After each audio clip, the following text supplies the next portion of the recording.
L'histoire commence avec notre protagoniste, Arizawa Ishika, que l'on surnomme simplement Ari.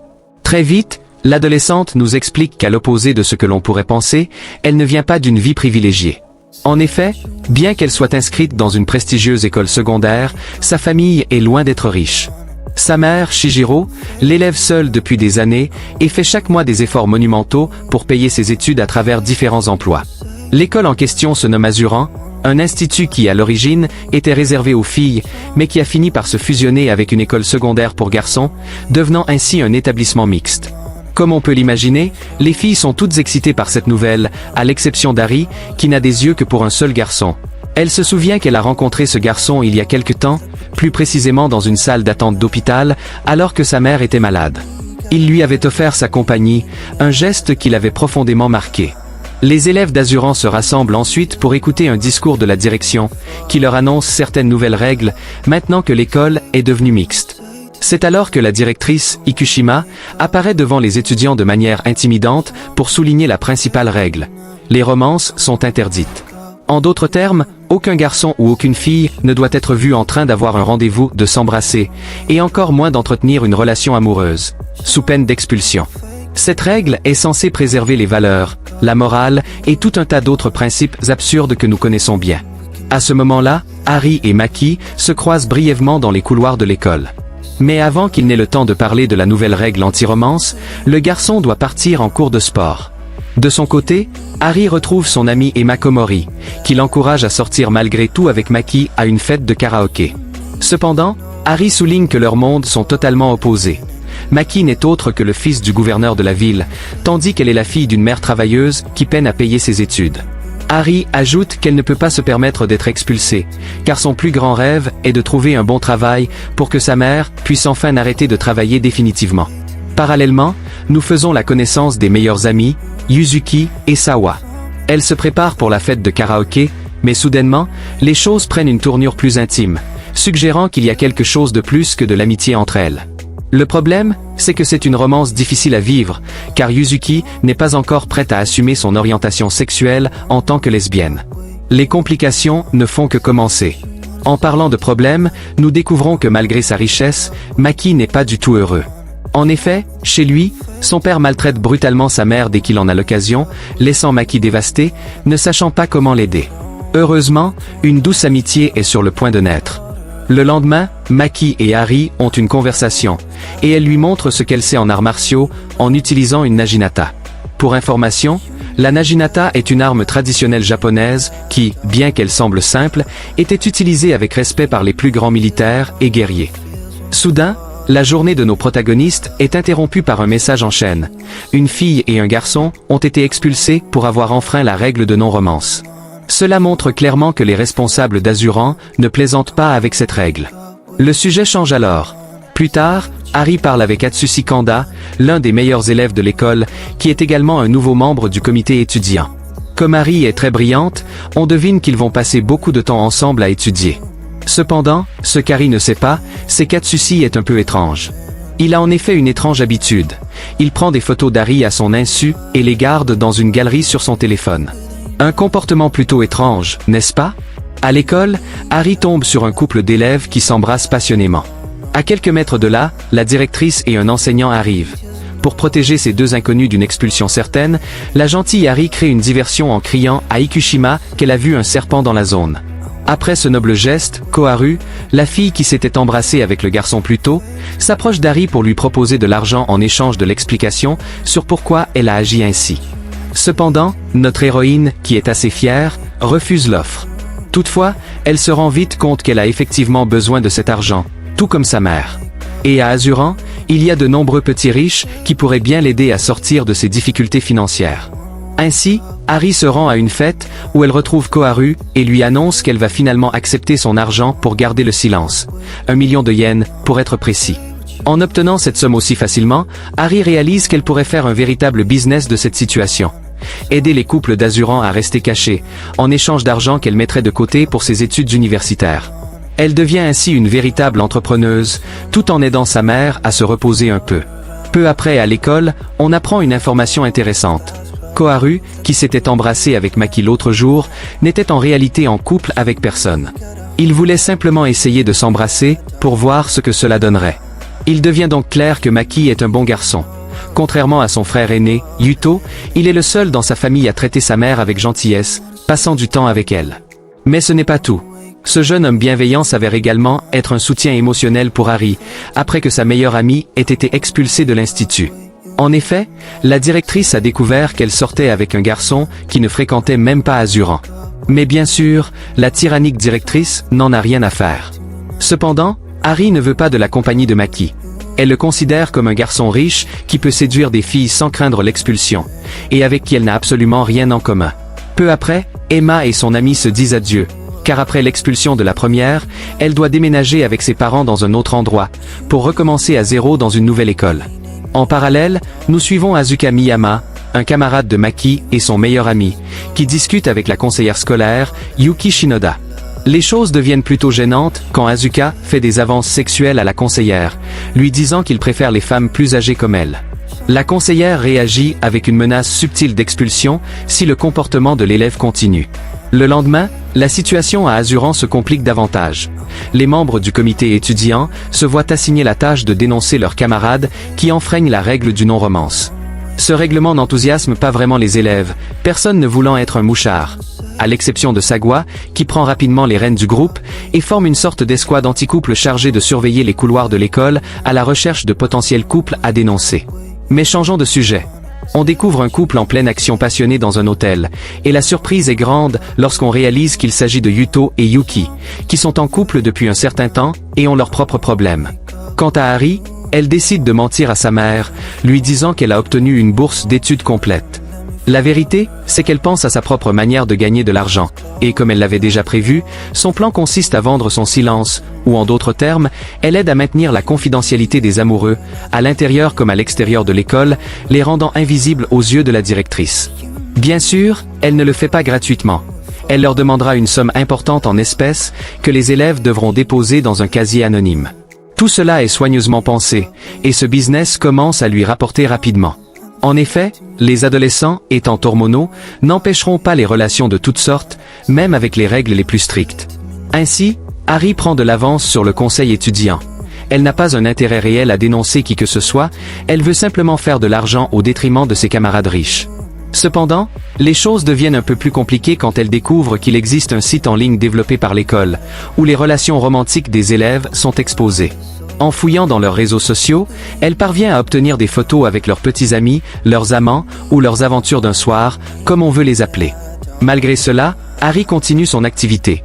L'argent arrive, toujours et encore, du casier caché à son tiroir de chambre, et elle commence à économiser pour financer sa soi-disant bourse d'études, empêchant sa mère de dépenser un centime de plus pour son éducation. Ce qui inquiète moins Hari, ce sont ses amis Yuzuki et Sagwa. En effet, leur discussion tourne autour du fait que Sagwa est obsédée par l'idée de dénoncer les élèves. Yuzuki, quant à elle, n'apprécie pas du tout l'idée d'être amie avec la moucharde de l'école. Ce même après-midi, Sawa se rend au bureau de la directrice Ikushima, qui, de manière assez inquiétante, renforce son rôle de chasseresse d'élèves contrevenants. Elle lui assure que si elle continue ainsi, elle pourrait obtenir un poste dirigeant à l'école un jour. En changeant de sujet, on retrouve Yuto et une jeune fille nommée Ayami, en train de discuter dans une voiture. Il devient rapidement évident que ce garçon trompe sa véritable petite amie, la conseillère Yuki, avec qui il se retrouve plus tard dans un restaurant pour célébrer quelques mois de relation. Quelle horreur! Revenons à Hari. Elle se trouve en train de récupérer un sac rempli d'argent dans son casier habituel, mais elle est surprise de découvrir que les billets sont dans un porte-monnaie de marque Louis Vuitton, ou Louis Vuitton, selon ce qu'on préfère. Elle pense le vendre pour gagner un peu d'argent supplémentaire. Cependant, avant de procéder à la vente, elle entend sonner à la porte. C'est son père, ce sale type qui doit de l'argent à des prêteurs, et qui, ne trouvant pas son père, vient déranger son ex-femme et sa fille. Sans réfléchir, Hari leur donne une partie de l'argent qu'elle a économisé pour qu'ils s'en aillent. Une fois qu'ils partent, elle demande aussi à Maki de quitter les lieux, lui demandant de ne rien dire à personne sur son rôle dans cette affaire d'amoureux clandestin. Maki ne se contente pas de garder le silence. Dans les jours qui suivent, il l'aide dans sa stratégie, changeant parfois le casier pour ne pas éveiller les soupçons de ceux qui paient. Il est clair que le duo passe du temps ensemble à élaborer ses plans, et ce qu'ils veulent ou non, ils commencent à s'apprécier de plus en plus au fil du temps qu'ils passent ensemble. Ils forment ainsi de nouvelles stratégies. Bien que Maki n'ait pas besoin d'argent pour le moment, il désire devenir indépendant et s'échapper de son foyer abusif avec sa mère. En plus d'aider Harry à devenir plus riche avec ce business douteux, le cher Maki lui offre aussi son soutien pour faire croire à sa mère qu'elle a effectivement obtenu une bourse scolaire. La gentille mère est tellement convaincue qu'elle tient à remercier la directrice pour cela. Cependant, Shijiro est choqué en voyant une autre femme, qui n'est autre que la mère d'Atsushi. On sent bien qu'il y a une rivalité entre elles. En effet, une fois qu'Atsushi est parti, il dit à sa mère qu'elle doit sûrement en vouloir à la mère d'Harry. Mais revenons à nos tourtereaux. On les retrouve en train d'élargir leur stratégie.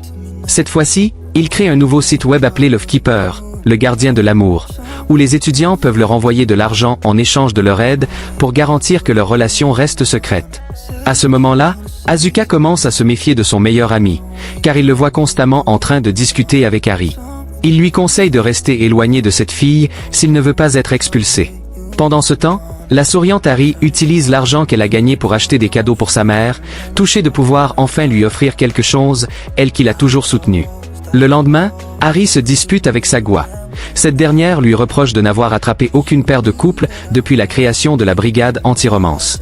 De plus, le comité étudiant découvre l'existence de Love Keeper et sa dernière fonctionnalité. Hacker le site de l'école pour effacer les informations sur les romances des élèves. Bien sûr, Harry fait semblant de ne rien savoir, comme si elle et Maki n'étaient pas derrière tout cela. Ainsi, le duo dynamique donne un nouveau tournant à ses services, en les rendant plus bienveillants et virtuels. Ils reçoivent des demandes d'aide de la part d'étudiants inquiets de se faire expulser, que ce soit pour effacer leurs informations du site, ou pour éviter d'être repérés par Sagwa et son groupe de potins. Cependant, Harry reste ferme sur le fait qu'elle ne peut aider que ceux qui peuvent payer leurs services. Si les étudiants ne peuvent pas payer, elle ne pourra malheureusement pas les aider. Parallèlement, Asuka et son ami continuent leur plan futile de conquérir la conseillère, prétendant qu'ils vont mal à la maison, juste pour parler avec elle de romance et de ses aspirations à avoir un jour une petite amie. Surprenamment, Yuki leur donne un bon conseil, leur disant de ne pas se précipiter et que, en temps voulu, ils rencontreront quelqu'un de spécial qui suscitera des sentiments romantiques en eux. Mais cela ne sera pas elle. De son côté, Maki espionne son frère aîné à l'école, remarquant son comportement étrange. En effet, il voit ce dernier dans la bibliothèque, en train de tenir la main d'Ayami, tout en se lançant des regards affectueux. Cette même nuit, les frères ont une violente dispute à la maison, Maki confrontant son aîné au sujet de sa relation avec cette fille. Comme on pouvait s'y attendre, leur père prend la défense de Yuto et pousse Maki à terre. Après cette scène, Maki quitte la maison et rencontre Harry dans un local où ils élaborent leur stratégie pour leur étrange entreprise. C'est là que Maki se confie émotionnellement sur sa famille toxique, expliquant qu'un jour, lui et sa mère ont dû se rendre aux urgences à cause des blessures infligées par son père. En réponse, Harry, touché, l'emmène dans un lieu spécial, une maison abandonnée qu'elle fréquentait autrefois avec Emma, et lui montre un bel endroit. Harry, se souvenant des rêves qu'elle avait partagés avec sa meilleure amie avant son expulsion, se rend compte que toutes deux avaient tracé des ambitions qu'elles étaient prêtes à réaliser, coûte que coûte. Aujourd'hui, elle propose à son ami et partenaire d'affaires de faire de même, en promettant que cela pourrait bien changer le cours de leur vie tourmentée. Pendant ce temps, Shijiro et la mère d'Atsushi décident de parler de leurs différends, et c'est là que l'on comprend que cette dernière a eu une aventure avec le mari de l'autre, c'est-à-dire le père d'Harry. Elle savait qu'il était marié et qu'il avait une fille, ce qui a provoqué le divorce. Peu après, Harry et Atsushi discutent lors d'une excursion scolaire, ce qui nous permet de mieux comprendre le comportement étrange de ce dernier. En effet, depuis quelque temps, il est obsédé par Harry, un intérêt qui trouve son origine dans les complications familiales entre les deux familles. Cette nuit-là, lors de l'excursion, tout le monde semble s'amuser, mais il y a deux exceptions. Ruka Ikinose et Yuma Nashinuki, qui envoient un message pour se séparer du groupe bruyant et se rendre dans un endroit plus calme. Parallèlement, Harry et Maki se retirent aussi un peu de la foule pour discuter en privé. Et très vite, les choses deviennent émotionnelles entre eux. Maki lui pose la question de manière charmante. Serait-elle prête à enfreindre la règle de non-romance de l'école? On devine bien ce que cette question sous-entend. Cependant, à distance, Atsushi les observe, un regard empli de ressentiment. Plus tard, la perspicace Harry remarque quelque chose dans la chambre qu'elle partage avec les autres filles. Ayami semble attiré par Maki, et de plus, il répond plus volontiers au message de cette fille qu'au sien, ce qui la rend jalouse. Il devient donc évident que Maki est aussi attiré par Ayami, et c'est pour cette raison qu'il a frappé son frère quelques jours plus tôt. Mais mettons cette paire de tourtereaux de côté, pour un instant pour parler d'un autre couple, Ruka et Yuma. Ces deux amis sont inséparables depuis des années, ayant étudié ensemble dans le même lycée pour garçons avant d'arriver à Azuran. Leur relation va au-delà de l'amitié, comme le montre un flashback lors de l'excursion, où ils s'éloignent pour s'embrasser en toute discrétion. Un peu plus tard, Harry découvre que ces deux garçons figurent également sur le site de l'école qui dénonce les couples secrets, et immédiatement, elle s'inquiète pour eux. De leur côté, Ruka et Yuma apprennent également cela, et, bien que l'idée d'être expulsés les effraie, ce qui les angoisse le plus, c'est la possibilité que leur sexualité soit révélée à leur famille. En parallèle, un autre flashback nous éclaire davantage sur la situation. Lors de l'excursion, Maki s'approche d'Ayami, non pas parce qu'il est attiré par elle, mais pour lui annoncer que son frère est un infidèle, puisqu'il sort aussi avec la conseillère scolaire. Bien joué de sa part. Malgré tout, Harry reste songeuse à propos de cette situation. Se rendant compte qu'elle commence à tomber amoureuse de Maki, elle décide de continuer à gérer le business de Lovekeeper seule, car ce qu'elle redoute le plus, c'est de se faire blesser dans cette relation. Retour à nos charmants tourtereaux gays. On les voit déposer de l'argent dans le casier secret d'Harry, espérant que leur publication sera supprimée au plus vite. Cependant, cela ne les soulage pas complètement, car Yuma suggère que la meilleure solution serait de prendre de la distance afin de passer inaperçu. Une proposition sage, en vérité. Mais comme toujours, les choses risquent de se compliquer davantage lorsque Tsushi annonce à Harry que Sagwa est en pleine chasse pour découvrir qui est derrière Lovekeeper. Et il ajoute qu'il sait que c'est elle qui a créé cette application, mais comme le garçon aux lunettes apprécie beaucoup Harry et, malgré tout, il ne la trahira pas. Ainsi, il rejoint notre couple principal pour travailler sur le projet qui bénéficiera aux amoureux. Cependant, cela ne ravit pas vraiment Maki, qui aurait préféré travailler uniquement avec son ami, et il se sent désormais un peu mis de côté. Pendant ce temps, Sagwa poursuit ses machinations pour gagner l'approbation de la directrice. C'est à ce moment-là que nous découvrons que c'est elle qui a photographié Ruka et Yuma lors de l'excursion. Non satisfaite de cela, la malicieuse Sagwa imprime la photo et l'affiche partout dans l'école, bien décidée à ne pas permettre aux saboteurs de Lovekeeper de gâcher ses plans. Mais Harry, qui est une fille sympathique, prend le temps de discuter avec Ruka, lui offrant non seulement son amitié mais aussi son soutien. Elle se propose de l'aider à préserver sa relation avec Yuma, qui, en voyant les photos collées partout dans l'école, refuse de revenir. Tristement, il lui confie qu'après avoir vu sa vie privée violée et s'être retrouvé contraint de sortir du placard, il ne se sent plus prêt à revenir, et envisage même de déménager. Espérons que Sagwa soit fière de ce qu'elle a accompli. Harry et Ruka continuent de discuter, et ils révèlent qu'en raison de la nature de la relation des garçons, une relation homosexuelle, elle ne correspond pas aux règles interdisant les romances à Azuran, mais elle enfreint les principes moraux de l'école. De ce fait, Ruka devra recevoir une leçon avec ses parents, qui ignorent encore qu'il est attiré par les hommes. Mais passons à quelque chose de plus agréable. Ayami met fin à sa relation avec Juto, lui expliquant qu'elle ne peut plus lui faire confiance, ce qui le laisse complètement perdu. Il n'a aucune idée de comment elle a découvert qu'il était déjà en couple avec quelqu'un d'autre. Mais tout le monde sait que c'est grâce à Maki, qui pour l'instant, n'a pas de temps à perdre avec son frère agaçant. Maki est occupé à faire sa tant attendue proposition romantique à Harry, lui déclarant qu'il veut être avec elle, peu importe les circonstances, avant de l'embrasser passionnément sous la pluie. Après cela, il l'accompagne chez elle, et il est évident, d'après la manière dont ils se traitent, que ce baiser a définitivement changé leur dynamique. Cependant, les insécurités d'Harry refont surface le lendemain lorsqu'elle discute avec Koharu, se rappelant que Maki s'était récemment embrassé avec une autre fille. Elle commence alors à se demander si le fils du gouverneur n'est pas un jeune homme femmelette qui s'embrasse avec n'importe qui. La différence, cette fois, c'est que la jeune fille a appris à exprimer ses préoccupations directement à Maki. Un très bon progrès, en fait. Elle lui confie qu'elle développe des sentiments pour lui, et que, puisqu'il s'agissait de son premier baiser, elle aimerait savoir quelles sont ses véritables intentions à son égard. Maki lui répond, d'un ton doux, qu'il sait que cela sonne cliché, mais que les filles avec lesquelles il s'est embrassé auparavant ne lui ont jamais fait ressentir de sentiments amoureux. En revanche, elle, Harry, lui fait comprendre que l'amour peut être quelque chose de plus réel, difficile à exprimer avec des mots, mais qui devient de plus en plus évident avec le temps. Quelle déclaration romantique! Bien que ce soit extrêmement touchant, ce couple a maintenant une nouvelle préoccupation. Évidemment, ils ne veulent pas être découverts par l'école et risquer d'être expulsés. Néanmoins, Maki lui assure qu'il trouvera une manière pour qu'ils puissent s'aimer sans être entravés par aucune autorité. Passons maintenant à un autre couple. Yuzuki et Sagwa discutent pendant le cours de sport, mais cette dernière, aussi toxique que d'habitude, refuse de parler à son amie, la reprochant de ne pas avoir accepté qu'elles aient une relation ouverte et assumée. Et en parlant de personnes toxiques, Yuto, le machiste, cherche furieusement Ayami pour lui parler, convaincu qu'elle a rompu avec lui parce qu'elle est sortie avec son frère cadet, bien qu'il ait lui-même eu une relation avec 2 femmes. Ah, que c'est compliqué tout ça. Quelques jours plus tard, un festival annuel très animé se déroule à Oran, où parents, élèves, professeurs et le corps éducatif célèbrent ensemble en écoutant de la musique en direct et en mangeant à différents stands de nourriture, comme s'ils étaient à une foire. C'est à ce moment que nous comprenons qu'il devient de plus en plus difficile pour Atsushi de contrôler ses sentiments pour Hari. Rien qu'en la voyant, son corps réagit de manière immédiate et embarrassante. De son côté, Ayami ressent le besoin de clarifier certaines choses avec Maki. Elle lui demande directement s'il est intéressé par Hari, car elle ne veut pas se faire de fausses illusions à son sujet.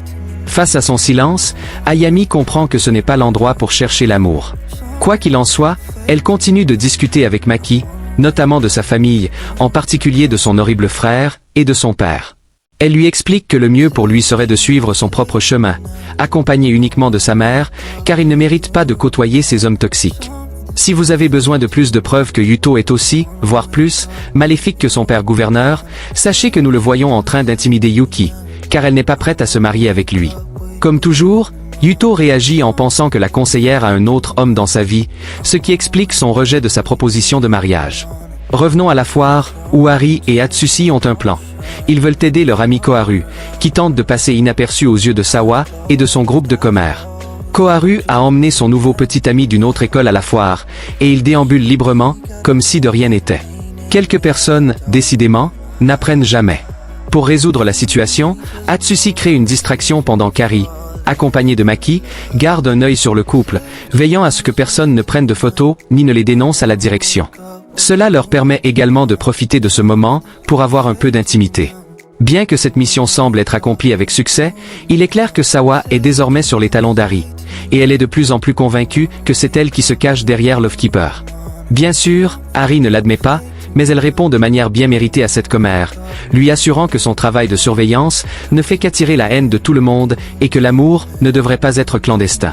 Même quelqu'un d'aigri comme elle devrait avoir droit à une histoire d'amour. Ces paroles mettent Sawa en colère, mais au moins, Hari a pu se défouler. Et d'une certaine manière, Sawa sait que ce qu'Hari dit est vrai. Son comportement découle de ses complexes liés à sa propre sexualité. Après cette confrontation, nous avons droit à une scène plutôt romantique entre nos 2 tourtereaux principaux, qui s'embrassent passionnément dans la même pièce, où ils planifient leurs actions pour Lovekeeper. Tout semble parfait, mais nous savons que, dans ce genre de drame, les problèmes ne sont jamais loin.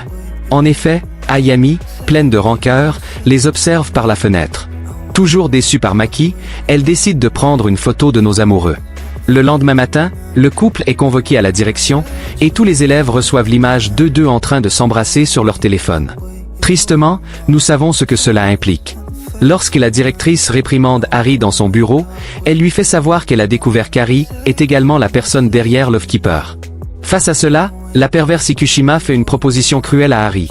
Si elle révèle les noms de toutes les personnes qu'elle a aidées à cacher leur romance, elle sera expulsée, mais avec une lettre de recommandation pour intégrer une autre école prestigieuse, comme si c'était elle qui avait décidé de partir. Cependant, Hari refuse. Au départ, son intention n'a jamais été de dénoncer quelqu'un. Il voulait simplement gagner de l'argent pour aider sa mère. Par conséquent, l'expulsion était inévitable. Et la vérité, c'est que sa mère ne pouvait pas être plus dévastée en apprenant que l'histoire de la bourse était aussi un mensonge. Elle se sentait d'autant plus coupable. Si elle n'avait pas de problème financier, sa fille n'aurait jamais eu à se retrouver dans une telle situation. Bien sûr, Maki est également expulsé, ce qui, pour la surprise de personne, met le père de ce dernier dans une rage noire. Il déverse toute sa frustration sur sa femme. Le chaos dans cette famille s'intensifie lorsqu'on découvre que Yuto a eu une relation avec une élève mineure, Ami. Cela le place dans une position dangereuse, car si la jeune fille décidait de le dénoncer, il pourrait se retrouver face à de graves problèmes juridiques. En parallèle, la conseillère Yuki rencontre Hari, mais au lieu de lui donner encore plus de reproches, elle lui présente ses excuses. Elle lui explique qu'elle estime avoir échoué dans sa mission de protéger les élèves, ayant suivi aveuglément les instructions de la directrice. Elle ajoute que son rôle de Lovekeeper a été à la fois audacieux et admirable. Quant à Ami, elle n'est pas dans une situation meilleure. La culpabilité de l'expulsion de 2 personnes qui l'ont bien traité l'arrange. De plus, comme nous le savons, Juto a exploité leur différence d'âge pour la convaincre d'avoir des relations avec lui. Par ailleurs, Harry aide Harry à acheter de la nourriture dans un restaurant après que cette dernière a fui la maison de sa mère pour éviter d'autres disputes.